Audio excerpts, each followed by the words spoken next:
Good. Okay, so we're going to do the Priceless potato bucket using salvaged, gathered, discarded, old soil from last year, all kinds of good stuff. Okay, first of all, very fitting, the bucket we're using. Recycled, discarded petroleum buckets. Yes, we can use them. Wash them out. Why can we use them? It's a very high quality plastic because it holds a type of oil that melts plastic. So they use high quality plastic. Won't hurt anything. Now, soil will be the limiting thing. What do we have that can turn into soil very easily is cardboard. This could be cereal boxes, pizza boxes, any kind of cardboard. This is nice and dry. What I'm going to do is I'm going to put it in the bottom first because to create a little volume, since I might not have a lot of soil. Okay?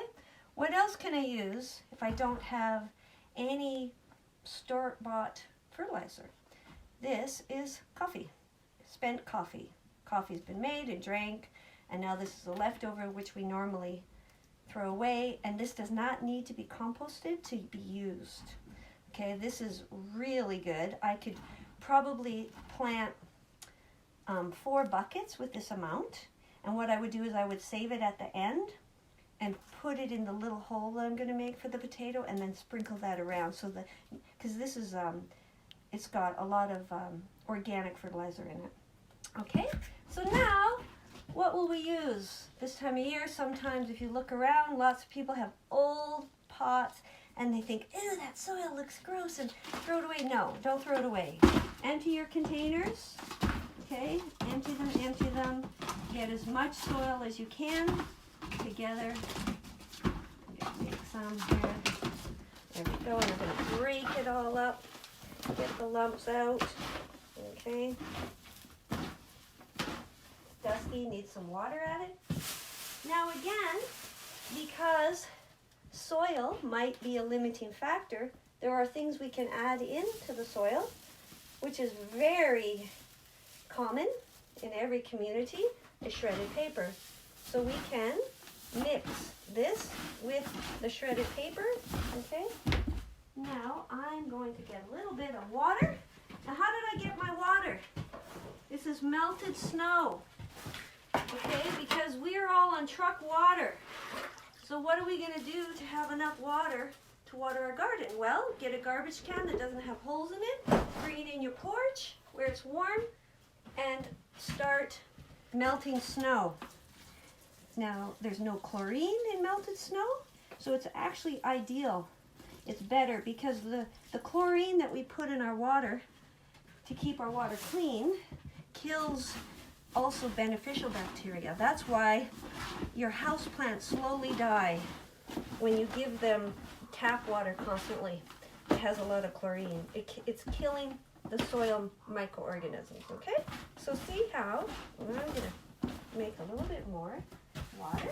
Okay. Now the other thing I want to talk about with potatoes, what I discovered. A lot of people have seen these elaborate potato buckets that use tires or wooden frames, and they load lots of soil in and stack the potatoes up, and that's a lot of work. And what I discovered, the secret, and this is the secret, folks. Listen carefully, okay? Potatoes are related to tomatoes. And what do we do with tomatoes?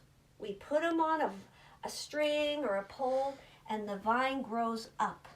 Well, it turns out potatoes, when they start growing and getting tall, okay, like that, the vines start getting heavy and they start leaning over.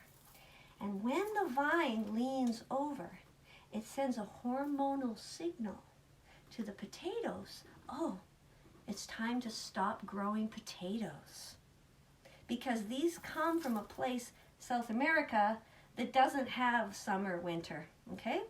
So if we treat our potato like it's a tomato, and we put it, so we're gonna have this paper in here. Of course, I'm going to make sure it's very moist.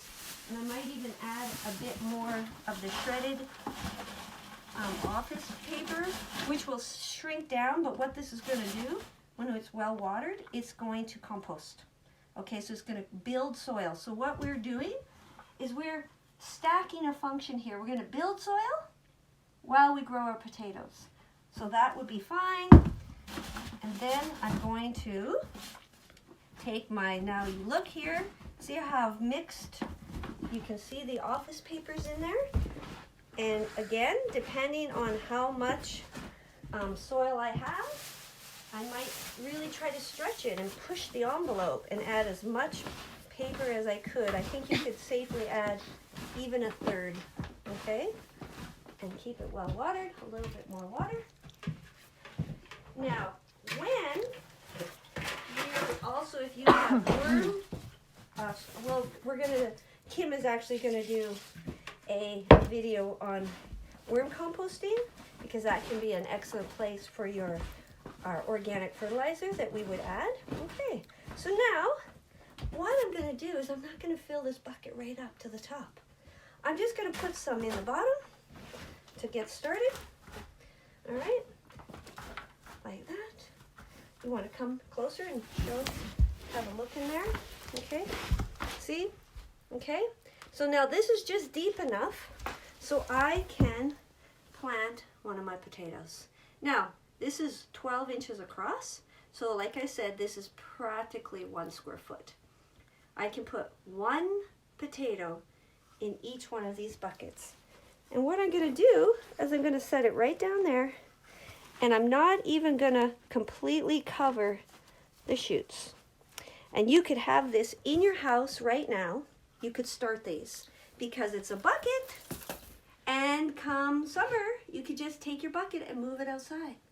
Okay, and so you could take care of this like a house plant. Now the thing also to do is the coffee. So I'm going to also sprinkle the coffee around. And what's going to happen,